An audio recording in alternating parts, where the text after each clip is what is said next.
ना class.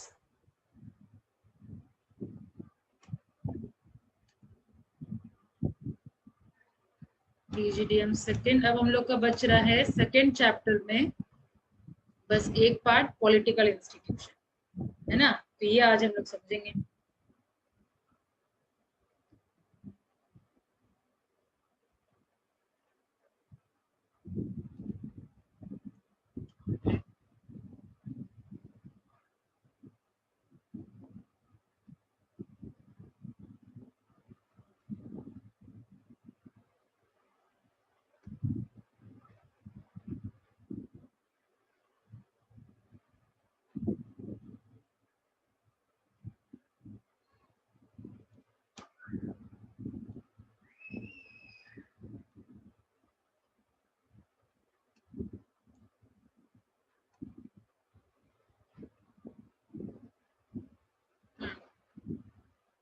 Visible है screen?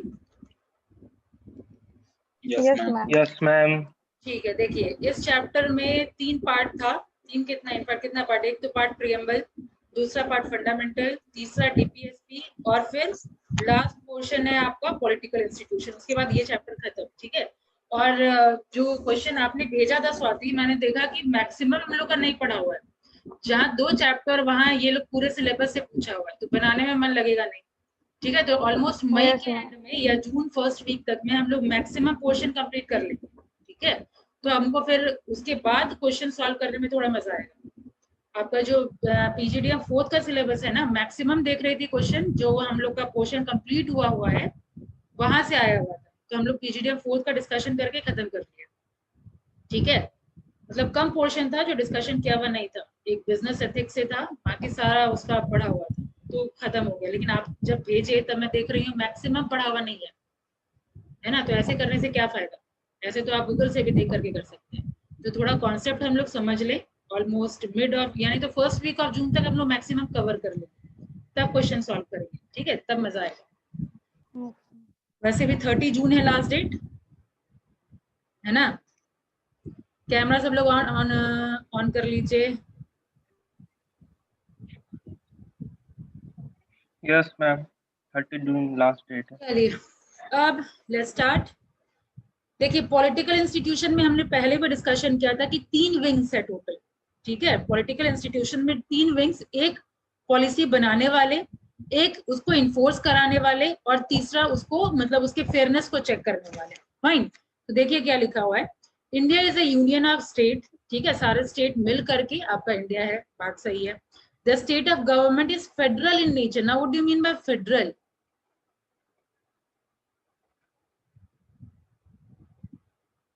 The structure of government is federal in nature, मतलब कि उनको लॉ वगैरह बनाने का पावर दिया गया है, ठीक है। 3 wings of any government are the executive, legislature और जुडिशियरी। ये 3 विंग्स है। Legislatures makes law in the country, ठीक है। आप इसको चार्ट के फॉर्म में बनाएंगे तो थोड़ा ज्यादा रिटेन कर पाएंगे। 3 आप कर लीजिए, चार्ट पता है ना, 3 बाइफर्केशन होगा। पहला लेजिस्लेचर, फिर वो क्या करता है, लॉ बनाता है, makes law for the country. Executive enforce those law, जो भी लॉ बन गया उसको इन्फोर्स करेगा, कर्सर जहां मूव हो रहा है वहां देखिएगा। And administers the guardian angle of the constitution, ठीक है। और तीसरा है judiciary, guarantees fairness and justice. Judiciary का काम होता है फेयरनेस और जस्टिस को देखना। And protect the individual from despotism of government, यानी गवर्नमेंट का कहीं कुछ कोई इशू ना क्रिएट कर रही हो, इसके लिए भी प्रोटेक्शन करने का काम या जिम्मा दिया गया है जुडिशियरी ऑर्गन को। फाइन, अब एक एक करके देखते हैं हम लोग ये तीनों ऑर्गन है क्या। सबसे पहले बात करें लेजिस्लेटिव ऑर्गन की, तो लेजिस्लेटिव क्या, जो बनाने वाला है, तो बनाने वाले का मतलब बनाने का पावर किसको दिया गया है हमारे कंट्री में, तो ऑर्गन वो कौन सी है, legislative organ of India is parliament. अब parliament consist of president, Lok Sabha and Rajya Sabha, ठीक है। तो लॉ बनाने का पावर किसको, पार्लियामेंट को। और पार्लियामेंट कंसिस्ट ऑफ कौन कौन, पहले तो हमारे प्रेसिडेंट खुद, और लोकसभा राज्यसभा, ये दोनों तो हम लोग को पता है क्योंकि इधर से बिल पास होकर के कोई भी एक्ट या लॉ बनता है, ठीक है। तो लोकसभा राज्यसभा तो हमें पहले भी पता होगा, लेकिन प्रेसिडेंट भी उसमें इंक्लूड है। तो 3 जन है लॉ बनाने वाले में से शामिल। ठीक है, कैसे प्रेसिडेंट का रोल कब आता है वो हम आगे देखेंगे। तो parliament make law for governance of the country. ठीक है, कंट्री के गवर्नेंस के लिए पार्लियामेंट लॉ बनाती है। The parliament has absolute control over the purse of the nation. Parliament के पास एब्सोल्यूट कंट्रोल होता है कि कंट्री मतलब नेशन का जो मेन लॉ वगैरह है, रूल्स एंड रेगुलेशन है, वो सही तरीके से कंट्रोल हो रहा है या नहीं हो रहा है। ठीक है, फिर no new tax can be levied और expenditure incurred without its consent. कोई भी नया टैक्स वगैरह इंप्लीमेंट नहीं हो सकता, कोई भी एक्सपेंडिचर मतलब खर्च नहीं किया जा सकता है बिना इनके कंसेंट के। ठीक है, कोई टैक्स जो ऐसा नहीं है कि सवेरे हमारे पीएमजी जगेंगे और टैक्स इंपोज कर देंगे। ठीक है, इट्स नॉट पॉसिबल। हमेशा बिना इनके कंसेंट के कोई भी खर्च वो नहीं कर सकते, ना भी कोई टैक्स वगैरह भी इंपोज नहीं कर सकते। ठीक है, Parliament exercise fair measures of control over the day-to-day activity of Council of Minister। ठीक है, यानी काउंसिल ऑफ मिनिस्टर में कौन आगे, जो पावर, जो पार्टी पावर में है, जैसे हमारे अभी पीएम, फिर पीएम के अंदर जितने भी मिनिस्टर्स है उसको हम लोग काउंसिल ऑफ मिनिस्टर कहते हैं। ठीक है, तो उनके भी फेयरनेस को देखना, एक्सरसाइज करना, ये पार्लियामेंट का जिम्मा होता है, काम होता है। ठीक है, in extreme cases they can compel the government to resign by expressing their want of confidence। Even ये तक उनके पास पावर होता है कि किसी का अगर एक्टिविटी सही नहीं लग रहा तो वो कंपेल कर सकता है कि आप रिजाइन करिए।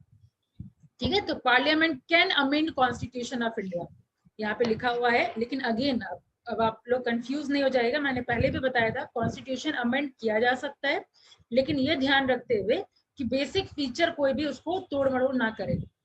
ठीक है, वो कंडीशन यहाँ भी अप्लाइड है। अब देखिए, लॉ बनाने वाले में भी 2 बाइफर्केशन है। एक डेलीगेटेड लेजिस्लेशन, इसको हम लोग थोड़ा बोल्ड में रखेंगे। ठीक है, और ये दूसरा ऑर्डिनेंस। ठीक है, अब ये डेलीगेटेड लेजिस्लेशन क्या हुआ कि पार्लियामेंट खुद तो कोई लॉ बनाएगी नहीं, तो क्या करती है, डेलीगेट करती है पावर दूसरे अथॉरिटीज को। जैसे मान लीजिए गवर्नमेंट, ठीक है, सर्टेन बोर्ड्स को या फिर और सर्टेन अथॉरिटीज को, जैसे कि आपका आरबीआई हो गया। ठीक है, आरबीआई का जिम्मा है बैंक्स के लिए रूल्स एंड रेगुलेशन बनाना। ठीक है, कोई नोटिफिकेशन इशू करना। अगर आप कैपिटल मार्केट की बात करें, सेबी का जिम्मा है रूल्स एंड रेगुलेशन बनाना। तो ये क्या कर रही है, पार्लियामेंट डेलीगेट कर रही है कि ये वाला सेक्टर आप देखो, कैपिटल मार्केट वाला सेक्टर आप देखो, इंश्योरेंस वाला सेक्टर आप देखो, है ना। ये सारा तो डिस्कशन हम लोग पहले भी किए हैं, इंश्योरेंस को कौन रेगुलेट कर रहा है, इसको कौन रेगुलेट कर रहा है। ठीक है, तो इसको हम कहते हैं डेलीगेटेड लेजिस्लेशन, कि पार्लियामेंट क्या की है, कुछ पावर्स को डेलीगेट करती है, किसी और को दे दिए कि लो आप रूल्स एंड रेगुलेशन बनाओ, नोटिफिकेशन इश्यूज करो। ठीक है, ये सारा था आपका delegated legislation. Often these are required to be published in official gazettes। अब ये ऑफिशियल गैजेट क्या हुआ, जो भी एक्ट पास होगा, ठीक है, चाहे आप लोकसभा में कुछ भी एक्ट पास हुआ, राज्यसभा में एक्ट पास हुआ, तो सबसे पहले बिल बनेगा, फिर बिल बनने के बाद ऑफिशियल गैजेट में पब्लिश होगा, उसके बाद ही कोई एक्ट बनेगा। ठीक है, जैसे ऊपर हम लोग देखे ना कि जब लोकसभा राज्यसभा का कभी देखे हैं कोई सेशन चलते हुए? No ma'am. न्यूज में तो थोड़ा बहुत तो देखे होंगे, ठीक है, 1 घंटा देखने का उतना कैपेसिटी। Yes ma'am. लेकिन न्यूज में देखते होंगे कि आज ये वाला एक्ट Yes, पास ma'am. किया गया, इसको मंजूरी मिल गई। Yes ma'am. क्या है, सब लोग बैठे रहते हैं वहां पे, डिस्कशन ही होता है ना। Yes ma'am. हर जगह डिस्कशन ही होता है, आपके सारे पीएम होते हैं, काउंसिल मिनिस्टर होते हैं, इवन अपोजिशन पार्टी भी होती है सेम जगह पे। तो सर्टेन बिल पास होता है, सबके कंसल्टेशन के बाद प्रोज एंड कॉन्स वगैरह डिस्कशन किया जाता है। उसके बाद जब बिल वो पास हो जाता है, वहां एक्सेप्टेंस मिल जाता है, फिर ऑफिशियल गैजेट में उसको पब्लिश कर दिया जाता है और फिर वो एक्ट बन जाता है। ठीक है, तो ये चीज था डेलीगेटेड लेजिस्लेशन में। अब आते हैं ऑर्डिनेंस। अब ये ऑर्डिनेंस क्या है, एक तो हो गया डेलीगेट करना। अब ऑर्डिनेंस क्या होता है कि कोई भी एक्ट तभी पास होगा ना जब पार्लियामेंट सेशन में होगा। ठीक है, लेकिन कभी कोई इमरजेंसी में, मान लीजिए सेशन में नहीं है और हम लोग को अभी बहुत ज्यादा अर्जेंट है कोई भी एक्ट को पास करना, एक्ट पास करना 1 डे अफेयर तो होता नहीं है, थोड़ा टाइम लगता है। तो वही यहाँ पे लिखा हुआ है, any act can be pass when parliament is in session. जब सेशन में है तब तो हम एक्ट पास कर ही सकते हैं, but sometime need is urgent and it is not possible to wait for the commencement of session of parliament. कई बार नीड इतना अर्जेंट हो जाता है जो कि commencement of session of parliament का हम लोग वेट नहीं कर सकते. तो इस केस में क्या होता है, in such cases president has been empowered to issue ordinance. ठीक है, यहाँ आ गए ना प्रेसिडेंट बीच में. लोकसभा राज्यसभा पता था, अब आगे प्रेसिडेंट भी लॉ बनाने में. यानी अगर इन केस ऑफ अर्जेंसी प्रेसिडेंट के पास पावर दे दिया गया है कि वो उस ऑर्डिनेंस को पास कर सकते हैं. लेकिन इसका मतलब ये नहीं कि आपको लोकसभा और राज्यसभा के परमिशन की जरूरत नहीं है. ये सर्टेन टाइम पीरियड के लिए वैलिड होता है. कुछ लिमिटेड पीरियड के बाद आपको फिर से वहां परमिशन लेने की जरूरत है. देखिए, such ordinance has the same force as act of parliament. ठीक है, जितना पावर एक्ट ऑफ पार्लियामेंट का है, कोई एक्ट पास होने का जितना पावर है, सेम पावर इसके पास है, except that the ordinance is valid only for a limited period. Act pass हो गया तो हो गया, रूल बन गया, लेकिन ऑर्डिनेंस के पास भी वही पावर है जो एक्ट का है, लेकिन लिमिटेड पीरियड तक. ठीक है, अनलिमिटेड टाइम पीरियड तक आप उसको पावर नहीं दे रहे हैं. Indian government enacted new patent law through ordinance. Patent amendment ordinance 2004 में आया था. As to fulfil WTO requirement, it has to implement from 1st Jan 2005, and there was no time to get it passed through parliament. So ordinance was issued on 7 December 2004 to enact new patent law. ठीक है, new patent law को बनाने के लिए ज्यादा time नहीं था, तो यहाँ पे ऑर्डिनेंस पास करके और सर्टेन अमेंडमेंट करके आपका 2004 बन गया. ठीक है, जैसे अभी है ना प्रोसेस पेटेंट नहीं है. अब अर्जेंसी कैसा हो सकता है, जैसे जस्ट एक हाइपोथेटिकल एग्जांपल मैं दे रही हूँ. अभी कोविड का टाइम है, बहुत सारी कंट्री क्या की है, वैक्सीन पे पेटेंट डाल दिया है. ठीक है, कि नहीं सिर्फ अपने ही कंट्री के लिए है. तो बाद में फिर क्या हुआ, चलो इन केस ऑफ इमरजेंसी अभी टाइम है कि जितना वाइडली डिस्ट्रीब्यूशन हो वैक्सीन का उतना ज्यादा बेहतर है और ये बीमारी से निजात पाया जा सकता है. तो क्या किया, उस पर्टिकुलर वैक्सीन पे हम अपना पेटेंट हटा दिए. प्रोसेस पे हम लोग पेटेंट नहीं कर सकते. ये सब क्या चीज है, इन केस ऑफ एन इमरजेंसी हम लोग सेशन का वेट नहीं करके सर्टेन डिसीजन हम पास कर देंगे. That is ordinance. क्लियर है? Yes, ma'am. अब आगे बढ़ते हैं. यहाँ खत्म होता है हमारा फर्स्ट वाला organ, that is ma'am legislation. WTO form ma'am 2005 में हुआ है. वर्ल्ड ट्रेड ऑर्गेनाइजेशन लिखा तो है यहाँ पे. वर्ल्ड ट्रेड इम्प्लीमेंट हुआ है. एक्ट पहले मतलब रूल से यहाँ पे क्या होता है, पहले पास हो जाता है कुछ और ऑपरेशन बाद में होता है. ये तो यहाँ लिखा हुआ है. मैम एक क्वेश्चन हम लोग असाइनमेंट में आया है, in which year WTO was form. आप लोग को इसमें भी पढ़ना है WTO. इस सब्जेक्ट में भी WTO पढ़ना है आगे. अगर आप लोग के सामने बुक है तो देख लीजिए. Yes ma'am. और एग्जाम पॉइंट ऑफ व्यू के सबसे लास्ट वाला यूनिट है, यूनिट 4 WTO लेसन 19. देखिए, वर्ल्ड ट्रेड ऑर्गेनाइजेशन. ठीक है, तो उसमें हम लोग बेसिकली स्ट्रक्चर वगैरह देखेंगे, मिनिस्ट्रीज देखेंगे. ठीक है, लेवल किस लेवल पे ऑर्गेनाइजेशनल स्ट्रक्चर देखेंगे. WTO जब आएगा तब और डिटेल में डिस्कशन करेंगे. ठीक है, अभी फिलहाल यहाँ पे बस ऑर्डिनेंस समझ जाइए कि इन केस ऑफ एन अर्जेंसी जब पार्लियामेंट के पास टाइम नहीं होता कि वो सेशन को बुलाए, कमेंस करे, तो जल्दी से प्रेसिडेंट उसको ऑर्डर पास कर सकती है अगर वो सही है तो. अब आगे बढ़ते हैं एग्जीक्यूटिव ऑर्गन में. एग्जीक्यूटिव हमने डिस्कशन किया. कौन एग्जीक्यूटिव, कौन मतलब मौका देके सब कैमरा ऑफ कर लेते हैं. नहीं, नो मैम, मेरा नेटवर्क सही नहीं जा रहा मैम. Yes, ma'am. मेरा भी जब सिर्फ मैं दिखती हूँ ना, मुझे लगा इससे बेटर कनेक्ट डिकनेक्ट हो रहा है. सब लोग दिखने चाहिए. जिसको नेटवर्क प्रॉब्लम है, ठीक है, सुरभि का पता है, बाकी लोग ऑन रख सकते हैं. चलिए, एग्जीक्यूटिव ऑर्गन की अगर मैं बात करूं तो एग्जीक्यूटिव ऑर्गन कौन, ये तो पहले ऊपर ही डिस्कशन हो गया था. सुरभि आप ही बताइए.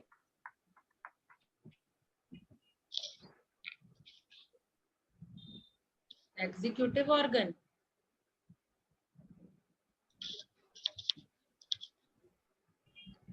कैमरा ऑफ रखने का यही सब फायदा होता है. मैम मैं उस समय नहीं थी, मैं ऑफलाइन हो गई थी. ऐसे लेजिस्लेटिव ऑर्गन के समय आई थी जिसमें से कोई भी लॉ वगैरह वो होता है, वो डिस्कस होता है, कंस्टेंट होता है, लोकसभा प्रेसिडेंट सबका।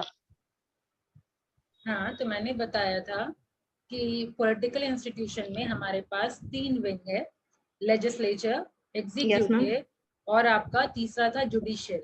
लेजिस्लेचर का काम होता है आपके रूल्स एंड रेगुलेशन को बनाना, एक्ट को पास करके बनाना। अब एक्ट पास हो गया, अब इन्फोर्स करवाना भी जरूरी है ना सुरभि। ये इन्फोर्स होने का जिम्मा एग्जीक्यूटिव के पास, जो हमारे पीएम है, वो क्या करते हैं, वो चेक करते हैं कि सारा कुछ एक्ट के अकॉर्डिंग हो रहा है या नहीं हो रहा है। आपके पीएम हो गए, उनके काउंसिल ऑफ मिनिस्टर्स हो गए, उनका जिम्मा है। जैसे कोई रेलवे बोर्ड में है तो रेलवे बोर्ड की मिनिस्ट्री दी गई है, रोड एंड ट्रांसपोर्ट की मिनिस्ट्री किसी को मिली, एचआर मिनिस्टर किसी को बनाया गया, लॉ मिनिस्टर किसी को बनाया गया, तो उनका क्या जिम्मा है, फोर्स करवाना ना। तो ये सारे हो गए आपके काउंसिल ऑफ मिनिस्टर, ठीक है। तो वही लिखा हुआ है आपका एडमिनिस्ट्रेटिव ऑर्गन बोलिए या एग्जीक्यूटिव बोलिए, ठीक है। तो देखिए क्या लिखा हुआ है, administration is looked after bye government for which council of minister is at its head, ठीक है। ये जिम्मा होता है गवर्नमेंट का, लेकिन ऑन पेपर हेड होते हैं president. President of India is on paper the head of the state, but to all intents the purposes the real power to rule is vested in the council of minister, ठीक है। Paper पे हमेशा आपके ज्यादा powerful या सबसे head of the state आपको president ही नजर आएंगे, लेकिन एक्चुअल सारे रूल्स एंड रेगुलेशन और सारा काम करने का जिम्मा पीएम के पास ही होता है, ठीक है। Thus the union cabinet consists of PM and his colleague, colleague में सारे मिनिस्ट्रीज जो हैं वो आ गए, ठीक है। तो यूनियन कैबिनेट में कौन, ऑब्जेक्टिव क्वेश्चन, कौन कौन कंसिस्ट होते हैं, तो ये लोग, ठीक है। Each minister is assigned a particular ministry, ठीक है। हम लोग को पता है कि हर मिनिस्टर को कुछ ना कुछ मिनिस्ट्री दिया जाता है जो पावर में रहते हैं। Government deals with matter through various department and generally head of the department who is senior government is called secretary. जो हेड ऑफ द डिपार्टमेंट होंगे, जो सीनियर गवर्नमेंट होंगे, वो सेक्रेटरी कहलाते हैं। इन सम केसेस जहां पे डिपार्टमेंट बहुत ज्यादा बड़ा है, जैसे कि रेलवे बोर्ड, वहां पे, ठीक है, various further various junior and senior officers are appointed by government for the purpose of administration. जहां पे ज्यादा बड़ा है तो वहां पे एक आदमी हैंडल नहीं कर सकता, तो जूनियर और सीनियर ऑफिसर्स को अपॉइंट किया जाता है। The union cabinet formulates the general policy of the country, ठीक है। जनरल जो भी पॉलिसी है वो बनाने का जिम्मा हो जाता है यूनियन कैबिनेट का, ठीक है। Union cabinet consist of, Kunal? Yes, ma'am. Union cabinet consist of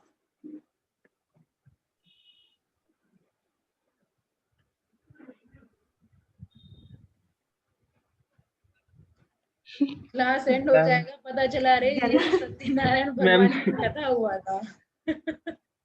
last में आप general policy of a country ma'am बजा दीजिए और डन, है ना Kunal? Yes, ma'am. Yes ma'am. हाँ, 1 घंटे के बाद हमें फील होगा कि ये सत्यनारायण भगवान का कथा था। No, ma'am. तो आंसर कहाँ है बताइए? Yes, यहाँ ma'am. पे जनरल पॉलिसी मैम बोला, क्या, general policy of a country. Union cabinet consist of what? Union cabinet में कौन कौन आते हैं? President, PM, minister. Very good Surabhi, आपके पीएम हो गए, उनके कलीग हो गए, सारे मिनिस्टर्स हो गए, वो Yes, यूनियन ma'am. कैबिनेट को फॉर्म करते हैं। अभी मैंने बताया कि आपके ऑब्जेक्टिव में भी ये क्वेश्चन बनता है। थोड़ा कम से कम अलर्ट रहिए, बोलना नहीं पड़ रहा है तो, इसीलिए मैं बोलती हूँ हमेशा जो की पॉइंट है वो लिख लिया करिए। और ये जेन्युइन है, जो ये होता है ना वो जेन्युइन है। जब एक तरफ से कोई बोलना शुरू करता है तो धीरे धीरे आपका फोकस लूज होना शुरू हो जाता है, ठीक है। तो एक्टिव लिसनिंग का यही तरीका है, इसीलिए मैं बोलती हूँ पेन के साथ बैठिए, जैसे बताया गया इंपॉर्टेंट लिख लीजिए, ठीक है। अब आगे बढ़ा जाए, यस मैम। जहाँ थे हम लोग, the union cabinet formulates the general policy of the country, ठीक है। Cabinet also prepare the draft of all important bill, ठीक है। सारे इंपॉर्टेंट बिल का ड्राफ्ट बनता है and present it before the parliament for approval. ठीक है, वो लोग मिल करके एक कोई सर्टेन जो भी बिल वगैरह पास करना होता है उसका ड्राफ्ट बना करके पार्लियामेंट के पास अप्रूवल के लिए जाती है। जैसे finance minister with the cooperation of ministers prepare a budget for next financial year. Budget पेशी होता है, ये तो हम लोग सब लोग जानते हैं। Yes ma'am. पीसीएम के स्टूडेंट को कम से कम बजट देखना तो बहुत ज्यादा जरूरी है। ठीक है, क्या बजट में क्या न्यू है, तो क्या लगता है कि सिर्फ निर्मला सीतारमन अपना एक रूम में बैठ करके बजट प्रिपेयर करती होगी? No ma'am. No ma'am. नहीं ना, तो सब लोग मिल करके फाइनेंस मिनिस्टर बाकी जितने मिनिस्टर्स है उनके कोऑपरेशन के साथ बजट प्रिपरेशन होता है नेक्स्ट फाइनेंशियल ईयर के लिए। उसके बाद फिर लोकसभा में पेश होता है। ठीक है, उसके बाद जो अपोजिशन को बोलना है अपोजिशन बोले, जनता को जो बोलना है जनता बोले। ठीक है, उसके बाद पास होने के बाद so all the administrative power lies with the council of minister. ठीक है, तो यहाँ देख रहे हैं रूल, मतलब डिस्कशन तो करने वाला कौन है? कोई भी पॉलिसी पास करने के लिए डिस्कशन करने वाला कौन है? अभी किसान बिल जो पास हुआ, ठीक है, किसके मतलब कहाँ से आया? इन्हीं लोग के डिस्कशन के बाद आया ना। आपके गवर्नमेंट जो है, आपके मोदी जी जो है, प्लस सारी मिनिस्ट्री। ठीक है, किसान बिल अभी पास होना चाहिए, लेकर के चले गए प्रस्ताव लोकसभा के पास, लोकसभा पास कर दी, देन गया वो जो भी अगर पास हो गया तो बन गया एक्ट। और पता ही है कि लोकसभा में पास होकर के कोई एक्ट नहीं बनता, उसके बाद राज्यसभा का अप्रूवल चाहिए होता है। सब चीज तो पता होगा ना। यस ठीक है, तो ये हो गया आपका सेकंड वाला विंग। अब आइए लास्ट विंग अपना, जुडिशियल ऑर्गन। अब जुडिशियल ऑर्गन क्या है? एक लॉ बनाने वाला हो गया, एक लॉ को इन्फोर्स कराने वाला हो गया। अब इन्फोर्स करने के बाद चेक करने का जिम्मा कि कितना फेयरनेस है। कई बार कोई विक्टिम हो जाते हैं, ठीक है, तो वो सबको पनिशमेंट देने के लिए कोई तो एक ऑर्गन होनी चाहिए ना। यस। ठीक है, जैसे मान लीजिए मैं अपने कॉलेज की बात करूं, कॉलेज में रूल्स एंड रेगुलेशन बनाने वाले आपके डायरेक्टर्स हैं, इन्फोर्स कराने के लिए हम लोग।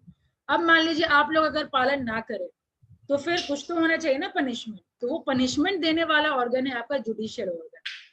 ठीक है, इन केस ऑफ वायलेशन क्या क्या एक्शन होता है, और ये चीज का जिम्मा दो कोर्ट के पास है आपका, एक तो हाई कोर्ट और सुप्रीम कोर्ट। ठीक है, और भी सबऑर्डिनेट कोर्ट है, वो हम आगे डिस्कशन करेंगे। तो our constitution provide independent judiciary with wide powers. Highest court in India is Supreme Court. अब ऑब्जेक्टिव क्वेश्चन में या तो हाईएस्ट कोर्ट बोले या तो एपेक्स कोर्ट बोले। ठीक है, तो कंफ्यूज नहीं होइएगा एपेक्स वर्ड देख करके। जनरली ऑब्जेक्टिव क्वेश्चन बनता है apex court of India is, ठीक है, तो सुप्रीम कोर्ट। तो अब सुप्रीम कोर्ट का क्या जिम्मा है? The constitution of India gives both original and appellate jurisdiction. ठीक है, अब ये ओरिजिनल और एपिलेट क्या है ये भी मैं बोल्ड कर दूं। पहले ये बोल्ड करना है जुडिशियल ऑर्गन। दूसरा आपके पास दो पावर सुप्रीम कोर्ट के पास है, एक ये ओरिजिनल, ठीक है, और दूसरा है एपिलेट। अब ये दोनों का मतलब क्या है? ठीक है, तो ये ओरिजिनल ये पावर है ना, क्या? ये पावर है ना सुप्रीम कोर्ट के पास। हाँ, लेकिन मतलब क्या होता है ओरिजिनल एपिलेट जुरिस्डिक्शन? मतलब क्या? हाँ, ये सब पावर दिया गया। तो पहला ओरिजिनल जुरिस्डिक्शन क्या हुआ कि आप डायरेक्टली कोर्ट के पास जा रहे हैं सूट करने के लिए। ठीक है, means that the court can hear and entertain suits directly from the party in dispute. मतलब पहले ऐसे होता है ना कि पहले आप हाई कोर्ट के पास जाइए फिर सुप्रीम कोर्ट के पास जाइए, वो प्रोविजन नहीं है आपके पास। सुप्रीम कोर्ट में अगर कोई इशू है, जैसे मैंने बताया था ना, फंडामेंटल राइट का वायलेशन अगर होता है तो डायरेक्टली सुप्रीम कोर्ट जाया जाता है। तो जब कोर्ट में हम डायरेक्टली जा रहे हैं बिना किसी बीच में किसी के पास गए, Yes, ma'am. तो दैट इज ओरिजिनल। और मान लीजिए हम लोग हाई कोर्ट गए, अब हाई कोर्ट के डिसीजन से कोई सहमत नहीं है, तो उसको फिर से हम लोग को केस करना है और फिर से डिसीजन सुनाना है तो सुप्रीम कोर्ट, तो उसको कहते हैं एपिलेट जुरिस्डिक्शन। बात आई समझ में? डायरेक्ट अगर हम जा रहे हैं, देखिए original jurisdiction mean the court can hear and entertain suits directly from the party of dispute. ठीक है, उसके बाद under appellate jurisdiction the court entertains appeal against a decision by any other court of India. ठीक है, या तो कोई court पास कर दे कि ठीक है ये मेरा डिसीजन नहीं है, सुप्रीम कोर्ट का डिसीजन है, सुप्रीम कोर्ट के पास जाइए। ठीक है, तो ये Supreme Court interpret any clause of constitution and render legal advice to the union government. ठीक है, इसका क्या मतलब हुआ, देखिए एक चीज फंडामेंटल राइट में कहीं पॉइंट आया नहीं तो हमने भी डिस्कशन किया नहीं कि जैसे मान लीजिए कुछ भी चीज फंडामेंटल राइट में दिया गया है और उसका डेफिनेशन नहीं दिया गया है अगर कॉन्स्टिट्यूशन में, तो फिर आप रिलाई किस पे करेंगे कि इसका मतलब क्या है, ये रिलाई होगा फिर कोर्ट के किसी फेमस केस लॉ को हम लोग देखेंगे। ठीक है, कोर्ट के किसी फेमस केस लॉ को देखेंगे कि कोर्ट ने कैसे उसको इंटरप्रेट किया। फाइन, तो वही चीज यहाँ पे लिखा हुआ है कि Supreme Court interpret any clause of constitution and render legal advice to the union.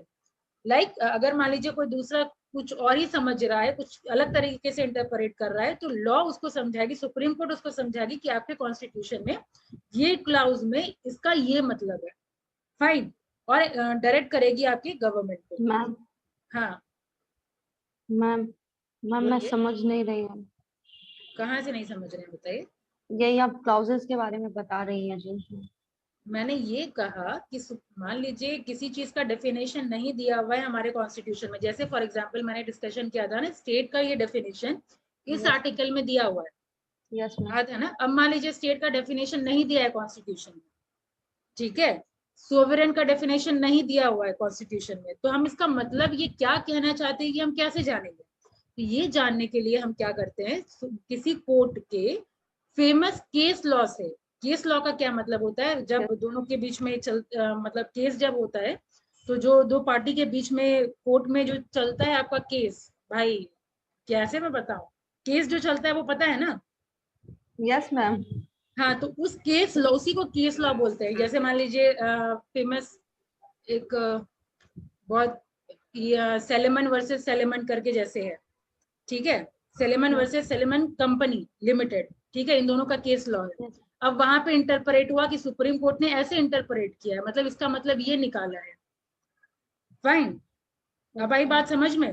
Yes ma'am. Supreme court जो इंटरप्रेट कर रही है, जो मीनिंग निकाल रही है, उस हिसाब से हम लोग फाइनलाइज करेंगे कि अच्छा इस ये चीज क्या का कहना मतलब चाह ये रहा है? हुआ, Yes, ये स्टेट का yes, ma'am. डेफिनेशन ये हुआ। मैम या आवाज ब्रेक हो रही है आपकी। सब जगह ब्रेक हो रहा क्या, सबको ब्रेक होके Yes, सुनाई Yes, दे ma'am. रही है। अभी बताइए, यस yes, मैम। ma'am. अभी ठीक है मैम। अभी ठीक है ना। No, ma'am. Yes, ma'am. अगर ठीक है तो फिर आगे बढ़ती हूँ। तो वही है इस लाइन का मतलब, स्वाति, कि सुप्रीम कोर्ट इंटरप्रेट करेगी किसी क्लाउज ऑफ कॉन्स्टिट्यूशन के एंड रेंडर लीगल एडवाइस, मतलब लीगल एडवाइस देगी टू यूनियन गवर्नमेंट। ठीक है, गवर्नमेंट को एडवाइस देने का भी जिम्मा सुप्रीम कोर्ट का है। हो गया समझ, आगे बढ़े। Yes ma'am. अब देखिए, principal function of the Supreme Court is to act as the guardian of the constitution. Principal function क्या है सुप्रीम कोर्ट का, कि ये कॉन्स्टिट्यूशन का गार्डियन का रोल क्या होता है, आपके पेरेंट्स का रोल क्या होता है, पेरेंट्स का रोल क्या होता है कि देख कॉन्स्टिट्यूशन, रेख आप कर। हाँ वो चेक करना है कहीं कुछ आप गलत तो नहीं किए। तो सेम चीज यहाँ पे सुप्रीम कोर्ट का Yes. मेन फंक्शन बताया गया है कि वो एज एन गार्डियन काम करती है कॉन्स्टिट्यूशन का, particularly the fundamental rights guaranteed to the citizen. ठीक है, जो फंडामेंटल राइट सिटीजन को दिया गया है उसका वायलेशन ना हो, ये स्पेशली देखने का जिम्मा सुप्रीम कोर्ट को दिया गया है। फिर article 136 grants discretion to Supreme Court to grant special leave to appeal from an judgment or decree or determination, sentence or order in any causes of matter passed or made by any, यहाँ पे कुछ छूट रहा है, any company or tribunal। देखिए आपके इसी से लिया गया, मॉड्यूल से ही लिया गया है, जुडिशियल ऑर्गन में yes ma'am.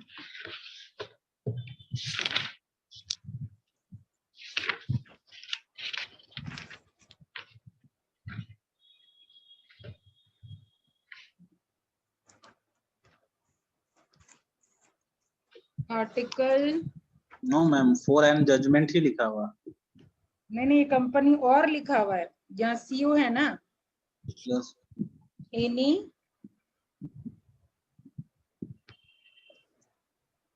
Appeal from an judgment, तीसरी डिटर्मिनेशन, एनी कोर्ट है यहाँ पे, देखिए Yes, ma'am. Made by any court. और- एनी कोर्ट और ट्रिब्यूनल इन इंडिया, Yes. मतलब जो भी रूल्स एंड रेगुलेशन पास किया ना government, official order given by जो गवर्नमेंट है, वो देखने का जिम्मा सुप्रीम कोर्ट का है। ठीक है, ये यहाँ पे कोट कर लीजिए, by any court. Ma'am ma'am मुझे स्क्रीन कुछ नहीं दिख रहा। अरे आपके पास मॉड्यूल है ना कुणाल, मॉड्यूल तो लेके गई है आप। ये मैं इमरजेंसी के लिए Yes, रख ma'am. ली हूँ कि मैम इन लेकिन केस आप भी किसी नहीं के दिख पास रहे, कुछ मॉड्यूल नहीं ना दिख रहा हो, screen. हाँ, तो फिर भी मैं भेज दूंगी। इन केस किसी के पास मॉड्यूल पास में ना हो, कोई बोलते हैं कि हॉस्टल में छूट गया, कोई बोलते हैं घर में छूट गया, तो मैं यहाँ पे गूगल लेंस से यहाँ पे आपको पीडीएफ फॉर्म में दे रही हूँ। ठीक है, नहीं तो सबका जो Yes, मॉड्यूल में जो दिया गया, हाँ यस मैम, मेरे पास नहीं है मॉड्यूल। हाँ, तो फिर ये भेज दूंगी।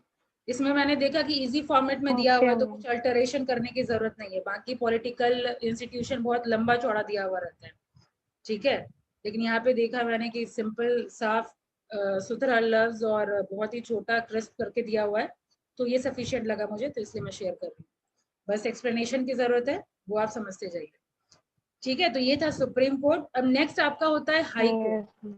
हाई कोर्ट क्या है? जस्ट सुप्रीम कोर्ट के बाद, ठीक है, सेकेंड लार्जेस्ट आपका कोर्ट है, सेकेंड हाईएस्ट रैंक्ड कोर्ट है। अब ये देखिए, इसमें भी दो पावर, एपिलेट और ओरिजिनल जुरिस्डिक्शन। इसमें भी दो पावर। एपिलेट क्या होता है कुणाल? Yes ma'am. फोकस अभी भी आया या फिर नहीं है? एपिलेट नहीं पता मैम क्या होता है। क्या हुआ है आपको? Hamid? Yes, ma'am. Appellate jurisdiction किसको कहते हैं? नहीं पता। अरे अभी सुप्रीम कोर्ट में मैंने डिस्कशन किया, सुप्रीम कोर्ट के पास भी तो यही तो जुरिस्डिक्शन था, original and appellate. Yes. Yes ma'am, एप्लीकेट मतलब जैसे कोई भी खुद में सुझाव करके भी आप डिसीजन ले सकते हैं, जैसे आपको कोर्ट के पास जाने की जरूरत नहीं है। सुनिए दोबारा, ये देखिए सुप्रीम कोर्ट में दो यहाँ पे मैंने बताया, original and appellate. Yes, ma'am. Appeal Original- against a decision by other court. हाँ, कोई कोर्ट से संतुष्ट नहीं है, या मान लीजिए कोर्ट पास कर दिया कि ये मेरे से नहीं होगा, आप संभालिए, किसी के द्वारा भेजा गया हो, या फिर कोई डिसीजन से संतुष्ट ना हुआ, तो फिर सुप्रीम कोर्ट के पास चला गया। ठीक है, तो इसमें हाई कोर्ट के पास भी तो वही है ना। अब मान लीजिए आप किसी डिस्ट्रिक्ट कोर्ट से सहमत नहीं है, तो हाई कोर्ट सेम पावर इसके मैम पास। अगर सुप्रीम कोर्ट से भी सहमत नहीं तब कहाँ? कोई ऑप्शन नहीं है, हाईएस्ट है आपके पास सुप्रीम कोर्ट। ठीक है, जो सुप्रीम कोर्ट का डिसीजन है वो फाइनल है। ठीक है, अब देख लीजिए, यहाँ पे भी दो पावर दिया गया, appellate and original jurisdiction. It is also a court of record. अब ये क्या कहने का मतलब है, यानी अपने मेमोरी के लिए या सर्टेन केस लॉ बनाने के लिए आप ये कोर्ट ऑफ रिकॉर्ड भी है, यहाँ पे कोर्ट है, ठीक है, टी है।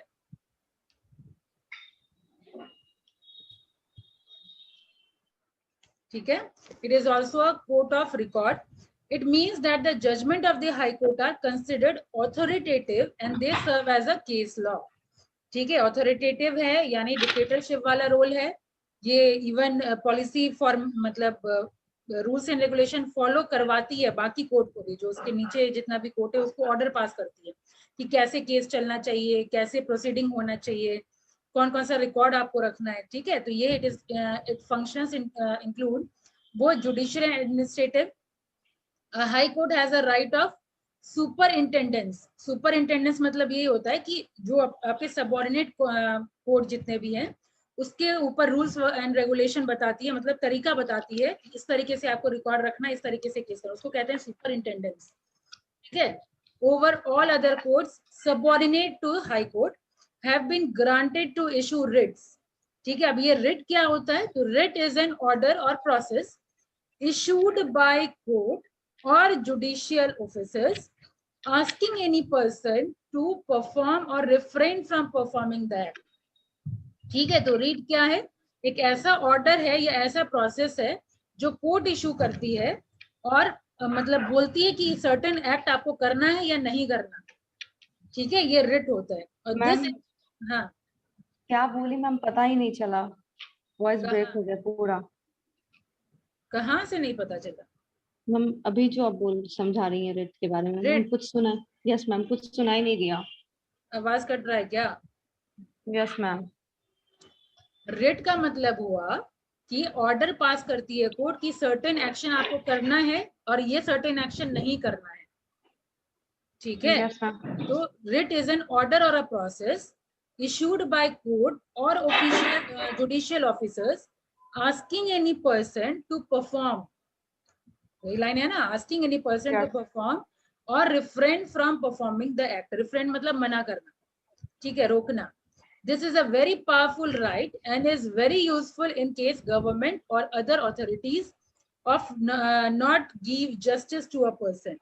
Application made to High Court for this purpose is called writ petition। ठीक है, रिट हम लोग जान गए क्या होता है, और जो एप्लीकेशन हम लोग कोर्ट को देते हैं उसको कहते हैं रिट पिटिशन।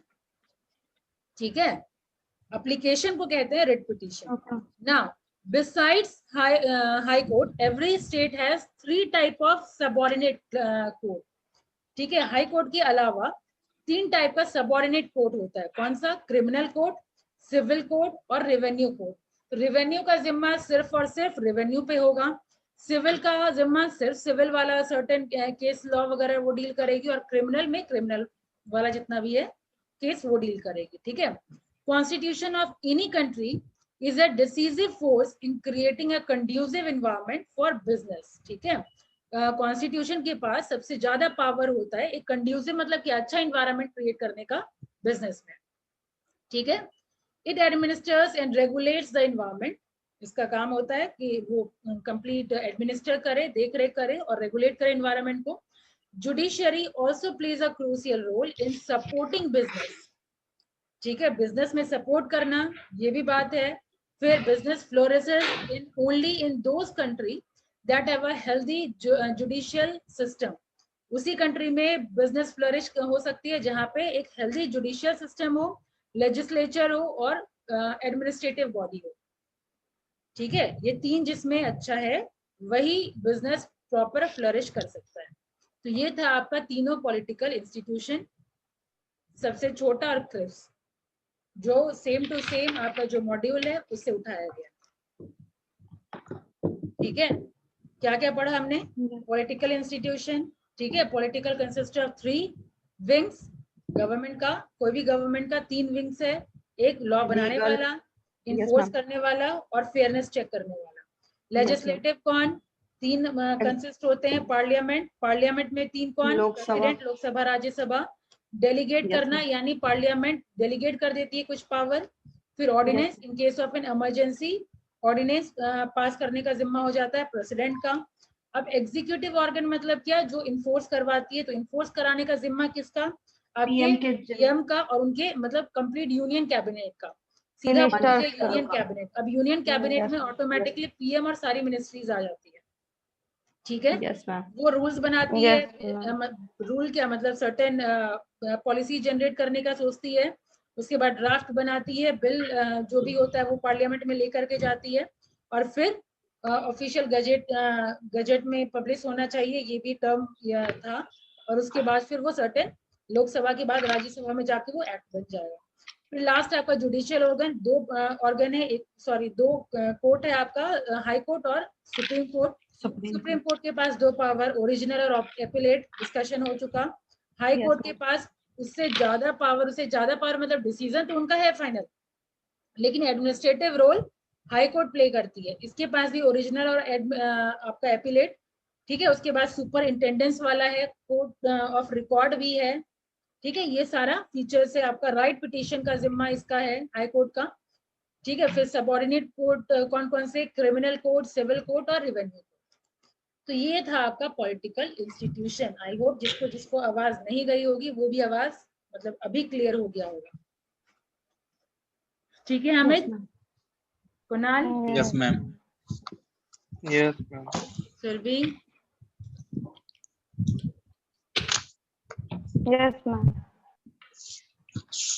ठीक है, तो ये वाला मैं भेज देती हूँ, एक बार आप लोग रीड आउट कर लीजिएगा। कोई प्रॉब्लम होगा तो नेक्स्ट क्लास में पूछ लेंगे। मैम लिंक Yes, शेयर कर दीजिएगा इस क्लास का, क्या? लिंक शेयर कर दीजिएगा मैम। हाँ ठीक है, डन। Okay ma'am.